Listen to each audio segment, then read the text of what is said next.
साथ अपना बहुत प्यार से वो जश्न मैयत मनाने को तैयार है धरा गुण अवगुण से खाली नहीं, जाल माया की फेंका ये संसार है। चेला बनकर कभी जान ले ली सभी, वक्त आया तो पाजी निष्ठुर बन गया। क्या जमाना बुरा है या हम है बुरा, किसी को अपना कहे जो दगा दे गया।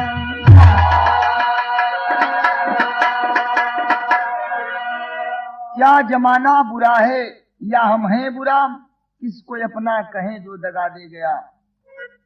एक लाइन यहाँ गीत के नमूना बा, गीत वो है बा कि एक तो चढ़ल जवनिया, अब एक तो चढ़ल जवनिया, दूजे हीरा जड़ल नथनिया जवनिया।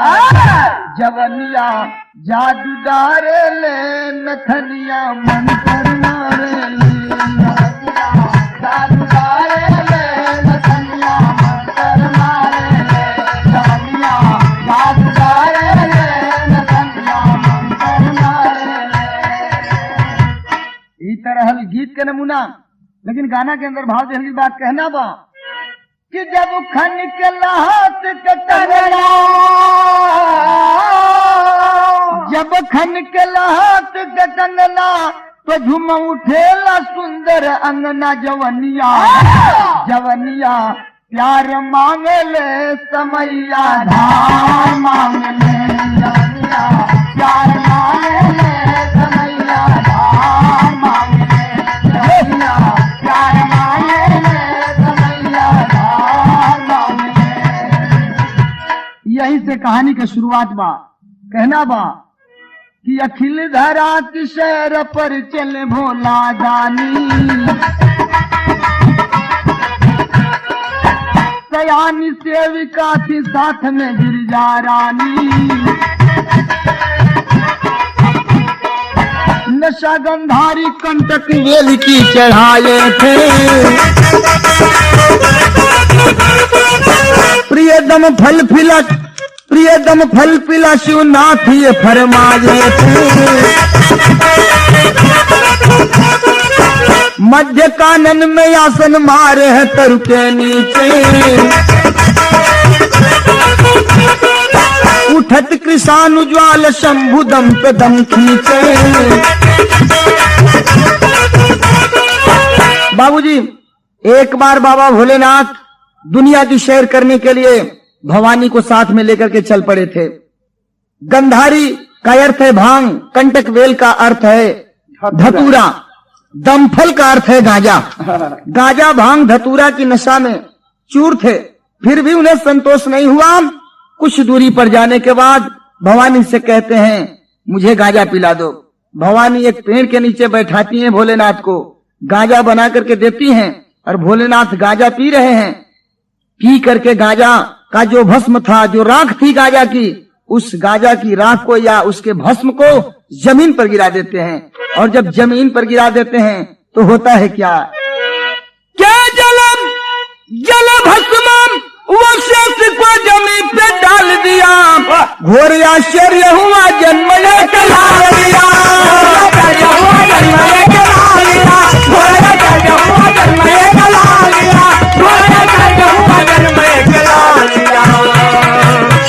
उसी गांजा के भस्म से एक लड़का तुरंत जो है वहां प्रकट होता है, जन्म लेता है।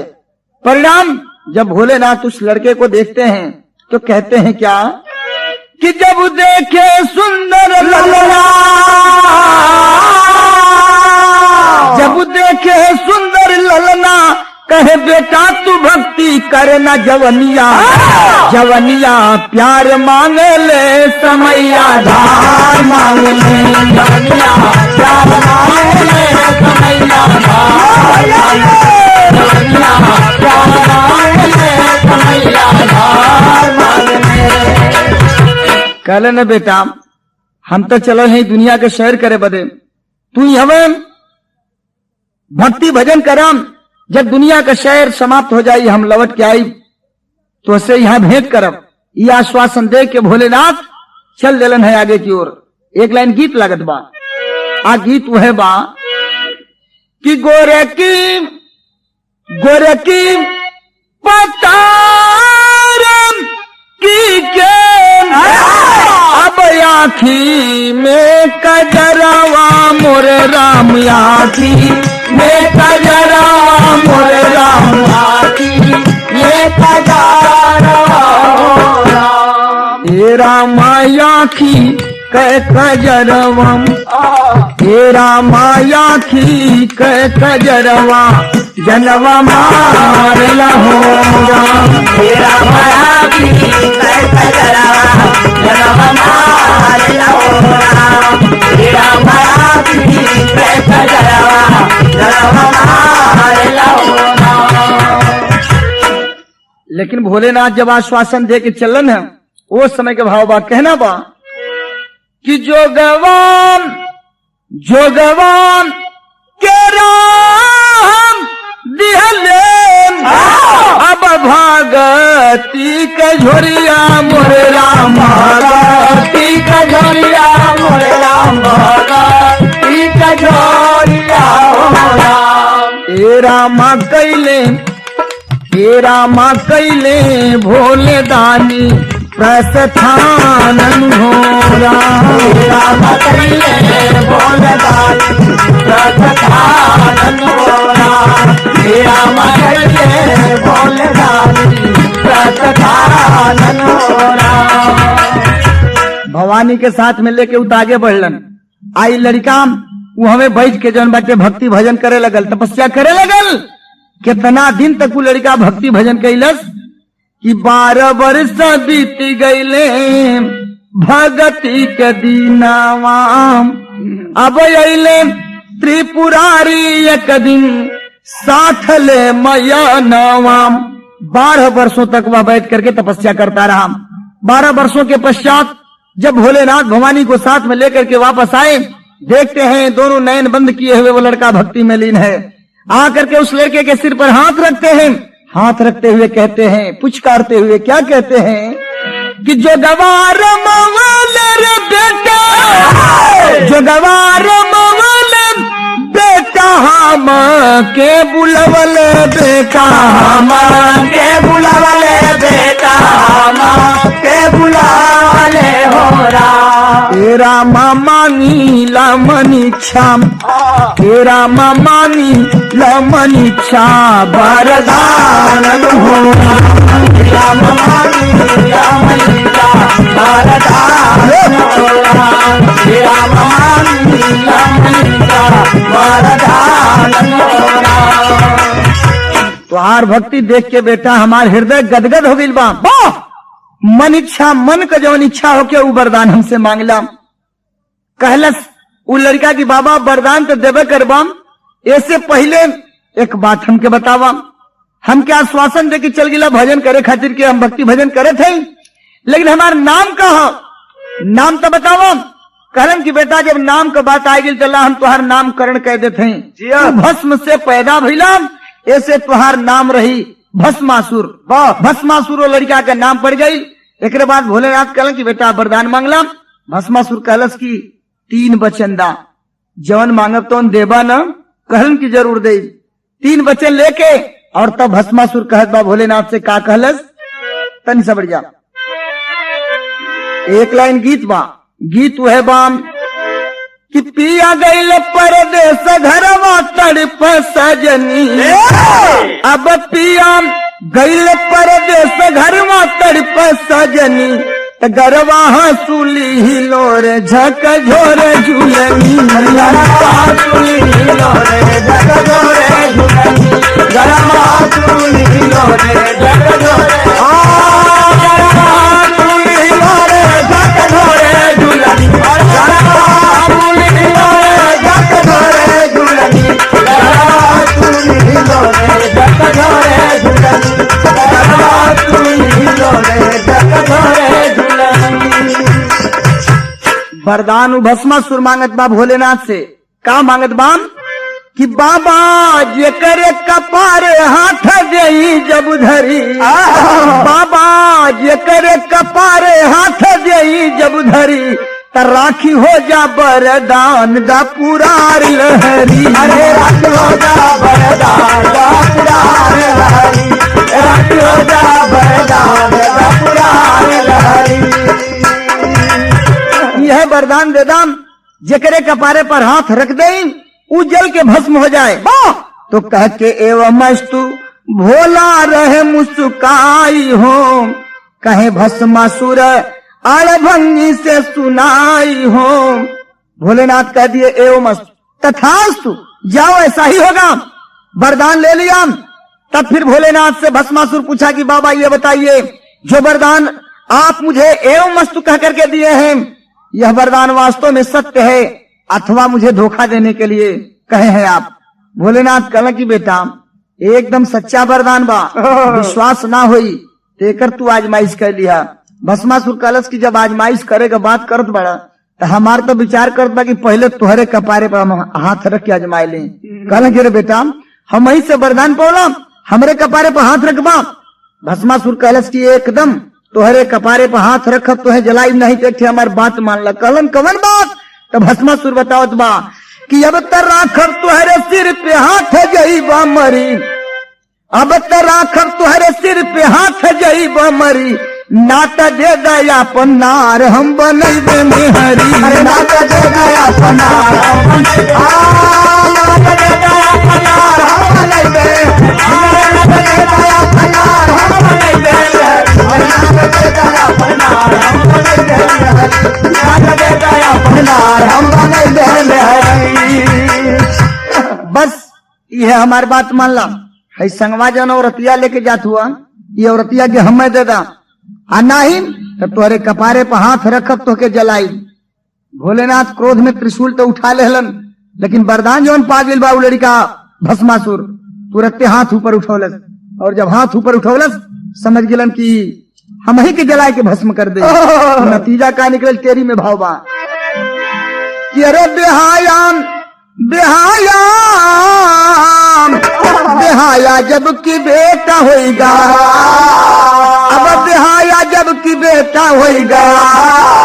शिव जी भाग चले हैं, शिव जी भाग चले हैं छोड़ के अपन फेटा, बेहाया जब की बेटा होएगा। शिव जी भाग चले हैं छोड़ के अपन फेटा, बेहाया जब की बेटा, शिव जी भाग चले हैं छोड़ के अपन फेटा, बेहाया जब की बेटा, शिव जी भाग चले हैं छोड़ के अपन फेटा, बेहाया जब की बेटा होएगा।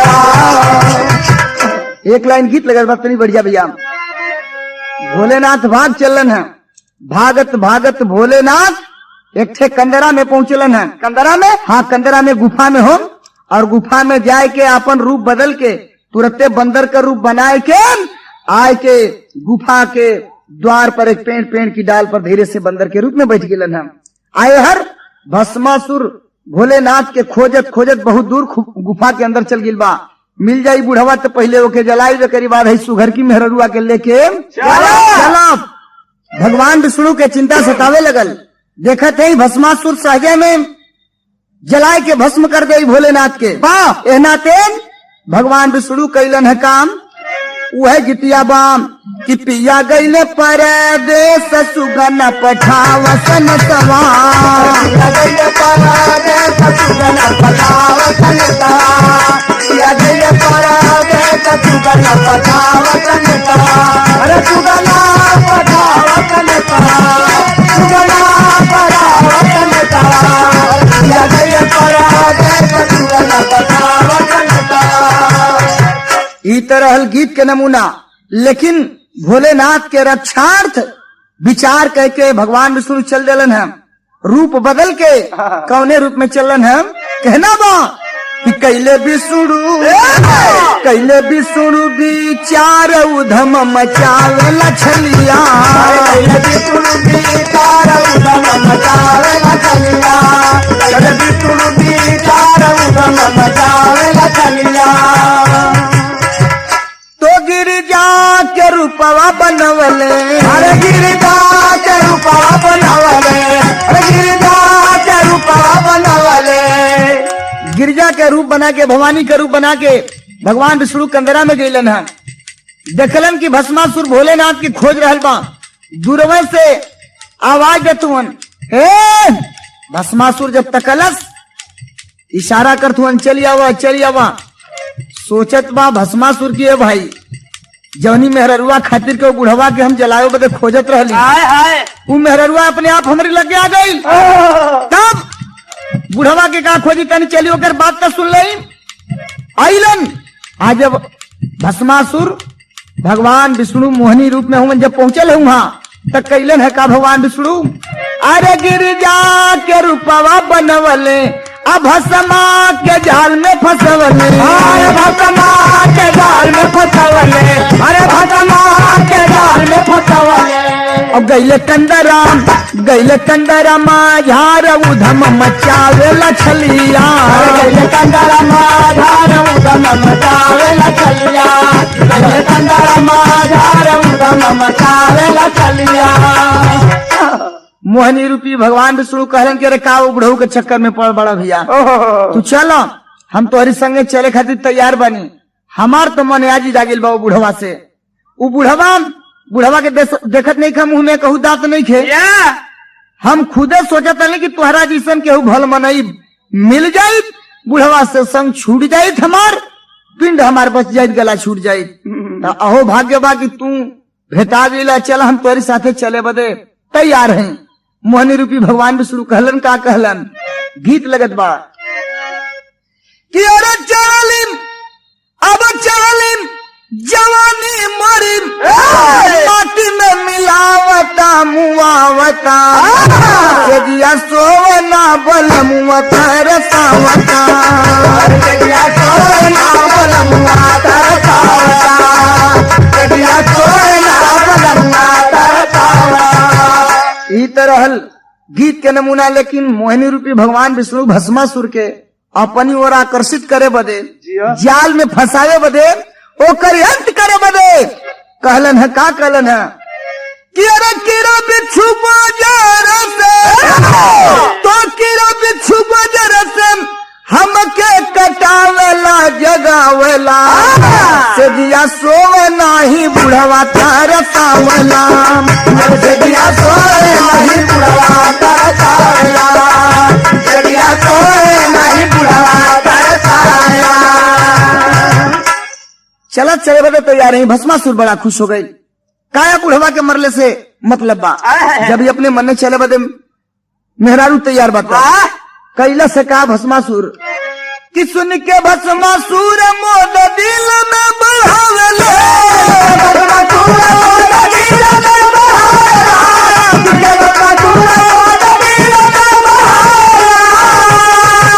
अरे दौड़ी के गिर जाके, अब दौड़ी के गिर जाके डरवा लगावैला सटावैला, पाजी छतिया से छतिया मिलावैला, पाजी छतिया से छतिया मिलावैला, पाजी छतिया से छतिया मिलावैला। तुरंते कलाई पकड़ लेलस, कलस की चला, जब तू चले बजे तैयार हो तो मुंह तुम्हें स्वीकार करत हैं। साथ में लेके मोहनी रूपी भगवान विष्णु चल गए ना। जब कुछ दूर गए ना रास्ते में भस्मासुर से कहना कि कहो तू गरथैया नाच जाने ला? गरथैया? हाँ, गरथैया नाच जाने ला? भस्मासुर कलस की गरथैया कैसन गरथैया नाचे करते नामे ना सुन रही है। मोहिनी रूपी भगवान विष्णु कहले कि अरे दादा 99 गो अवगुण बुढ़वा में रहल, खाली एक ही तो गुणे रहल गरथैया नाच। जौनी समय वो बुढ़वा एगो हाथ कपारे से ऊपर करके एक हाथ कमर पर रख के जब नाचे लागे, चिड़िया चुड़ुंग पशु पक्षी जीव जंतु नर नारी सब मुग्ध हो जाए वो नाच देख के। अगर तू हूँ ए तरह से नाच सकत तो नाच के दिखाए न दा। भस्मासुर कलश की कौन बड़ी बात बा, हम तो घंटन नाचत रह जाये। पहले की घंटन का जरूरत नहीं है, बस 5 मिनट 10 मिनट तू नाच के देखा दा। लगलन नाचे, नाचत नाचत भस्मासुर इतना मस्त हो गई, बाबा इतना मस्त हो गई कि ध्यान न आई। भस्मासुर का सिर के ऊपर वाला हाथ आय के कपारे पर सट गई। वरदान पोलस दूसरा के जलायो बदे आय अपन ही वो वरदान में फंस के जल के भस्मासुर भस्म हो गई। जब भस्म हो गई भगवान विष्णु आपन असली रूप बनवलन है, मोहिनी के रूप का परित्याग करके चल दलन है, पहुंचलन है वहां जहां भोलेनाथ पेड़ के डाल पर बंदर के रूप में बैठल हुआ। कहलन की आवाम ए बुढ़ऊ चली आवाम, अरे जौन कैला तो बहुत नीक कैला। का कहलन, एक लाइन गीत लगत बा, वह गीत बा कि अरे मुअली रे माई मुअली, अरे मुअली रे माई मुअली, अरे मुअली रे, अरे मुअली रे माई मुअली, करिए कतिरवा मुअली, करिए कतिरवा मुअली, करिए कतिरवा मुअली, कहे लिहला ये बाबा लिहला, अरे लिहला ए बाबा लिहला, अरे लिहला ए बाबा लिहला, सबही के इज्जतिया लिहला, सबही के इज्जतिया लिहला, सबही के इज्जतिया लिहला, मर गए पति भेद विष्णु बतावला, मर गए पति भेद विष्णु बतावला, मर गए पति भेद विष्णु बतावला। अरे चलिए वह बुढ़ऊ डेरा मत, जवन हम हई तवने हम हई, ओके हम जला के भस्म कह के आवत हई। भोलेनाथ क्या वही विश्वास नहीं के होत, पेड़ के डाल पर बनरे के रूप में बैठल हुआ, कहन उहू मत कर, विश्वास कर, कह कि हमके विश्वास नहीं के होत। कैसे तुम मुआवला भस्मासुर के भस्म कैला जरा के, कहा कि भवानी का रूप बना के न गए रहली, मोहिनी का रूप ने बना के गए रहली। कहलन कि तनी मोहिनी वाला रूपवा हमके दिखा देता तो हमके विश्वास हो जाये। कहलन कि ठीक बात दिखावत है। तुरंते भगवान विष्णु दोबारा मोहिनी का रूप बनवलन है। आज जब मोहिनी का रूप बनवलन है तो कहे के पड़ल कि मर गए पापी भेद विष्णु बतावलन, कैसे मुवलन रूप मोहनी दिखावलन, त कुछ डरियो से कहे कहे डहला, अरे लिहला रे बाबा लिहला, अरे लिहला लिहला, अरे लिहला रे बाबा लिहला, अरे लिहला लिहला। हाई देखा जब मोहनी का रूप दोबारा भगवान विष्णु बनवलन है, तुरंते भोलेनाथ बंदर के रूप में ही भाटन। सुंदर रूप देखते उनके अंतःकरण में हुद बुद्धि लेस लहला, अरे बाप रे बाप, ई सुघर चेहरा, ई सुघर चेहरा, चेहरा पर फिदा हो गेलन। प्रमाण मिलत बा कि वही पेड़ के डाल पर से छलांग लगा देलन भोलेनाथ भवानी रूपी विष्णु के शरीर पर। आज जब छलांग लगा देलन वही समय उनकर मड़ी स्खलित होवे लगल। आज जब मड़ी स्खलित होवे लगल तब भाव देवे के पड़ल, यहाँ बढ़ के दा और कहीं बढ़ा कि अरे देखाल अब देखाल शंकर का मामला दूसर हो गवान, तो गिरल अरे गिरल जहाँ जहाँ पर मरी उधरती उसर हो गवान, गिरल जहाँ जहाँ पर मरी उधरती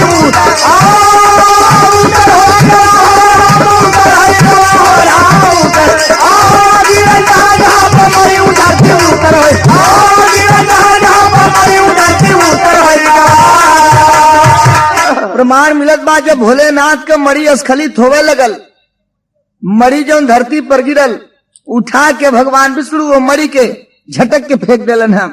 जहां जहां मरी का छिटका पड़ल वहां वहां का धरती जौन बाम ऊसर बन गई, एकदम अनुपजाऊ जमीन हो गई। आ कुछ मरी कहीं कहीं प्रमाण मिलला कि कोनो पात्र में विष्णु जी उठोलन। अनुपजाऊ जमीन, हाँ, अन उपजाऊ, जो उपजाऊ न कहलाए।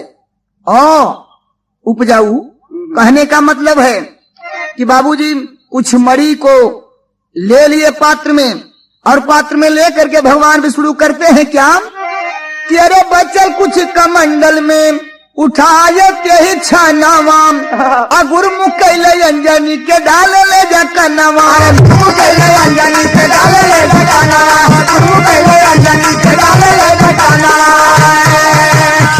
उमरी लेके भोलेनाथ के भगवान विष्णु पहुंचलन अंजनी के पास। बाबा दोनों आंख के अंधी अंजनी पूछलन हम, ये बतावत तू गुरमुख भइल बाड़ू की नहीं खूब भइल?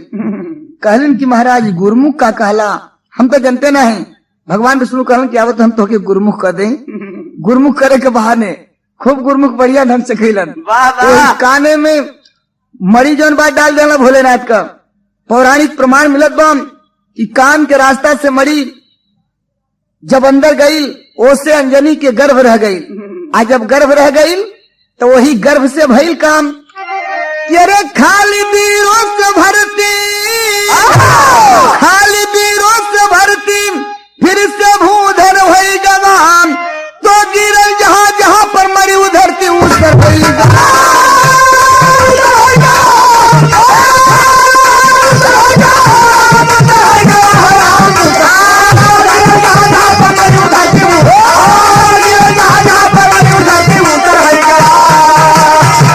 उसी अंजनी के गर्भ से बजरंग बली का जन्म हुआ। वैसे लोग सवाल करते हैं कि बजरंग बली बंदर क्यों हो गए जब शंकर सुवन थे और शंकर जी मानव तनधारी थे। एक गाना अंजनी लाल कपी के पिता हुए अड़भंगी तब बजरंगी क्यों कर भैले बनरा। लोग सवाल करते हैं तो समझ लें कि जिस समय मरी भोलेनाथ की स्खलित हुई थी उस समय भोलेनाथ बंदर के रूप में थे। बंदर के रूप में ही उनकी मरी स्खलित हुई और उसी मरी से अंजनी को गर्भ रहा। यही कारण था कि बजरंग बली का तन बंदर का था। तो ये रहा पौराणिक उल्लेख, पौराणिक प्रमाण भस्मासुर वध और बजरंग बली का जन्म साथ ही साथ है। तो राजपुरम श्री सदगुरु स्वामी दिए अमर वरदान, राजपुरम श्री सदगुरु स्वामी दिए अमर वरदान,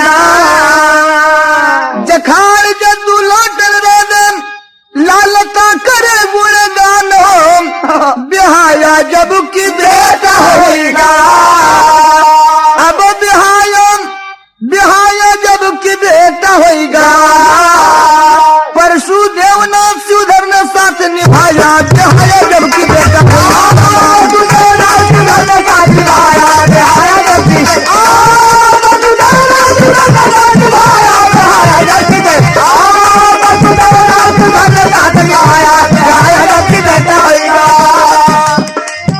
अरे परशुदेवनाथ मोर रामा, परशुदेवनाथ सुधर ने साथ निभाया हो, बिहाया जब की बेटा होगा।